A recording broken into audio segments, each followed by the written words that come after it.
Alhamdulillahi Rabbil Alameen, As-salatu was-salamu ala khatimin nabiyyin wa ala alihi wa sahbihi ajma'in, amma ba'd, fa'udhu billahi minash shaitanir rajim, bismillahir rahmanir rahim. Qala Allahu ta'ala fi Surah Tawba, Ya ayyuhalladhina amanu ittaqullaha wa kunu ma'as sadiqin. Translation: O believers, fear Allah to be pious and stand with the truthful. This is an extremely important commandment from Allah subhanahu wa ta'ala to all the believers, to us, that we must fear Allah to be pious. We must acquire taqwa.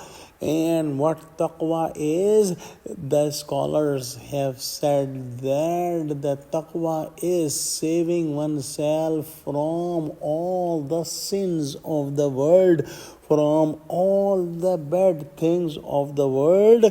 Just like if somebody is going through a dangerous jungle that has snakes, scorpions, bushes, thorns, lots of things in the way, and he saves himself from all the dangerous things of the jungle and all the things that can harm oneself while going through the jungle and just living the life in this world. In a similar fashion, that one save himself from all the sins, all the tests and turbulences of life, to be pious, to get the pleasure of Allah subhanahu wa ta'ala, he will be the successful. And that's what is commanded by Allah subhanahu wa ta'ala to all the mu'mineen. And also Allah subhanahu wa ta'ala has commanded that be with the truthful people, make your company of the truthful people and be truthful all the time.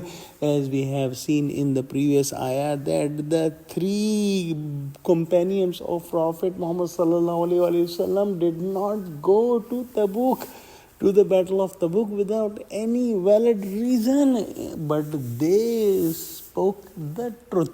They said the truth, and that truth saved them from the hellfire. Those hypocrites who did not go to the battle of Tabuk lied to Prophet Muhammad sallallahu alaihi wasallam and made false excuses, and those lies and false excuses made them go in the lowermost part of the hellfire, and they become the biggest loser, while these three companions did not go, but they did not lie and accepted their mistake by telling the truth and were saved from the hellfire.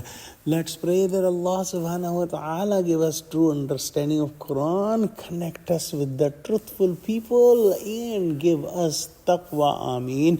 Wa akhiru da'wana alhamdulillahi rabbil alameen. Wassalamu alaikum wa rahmatullahi wa barakatuhu.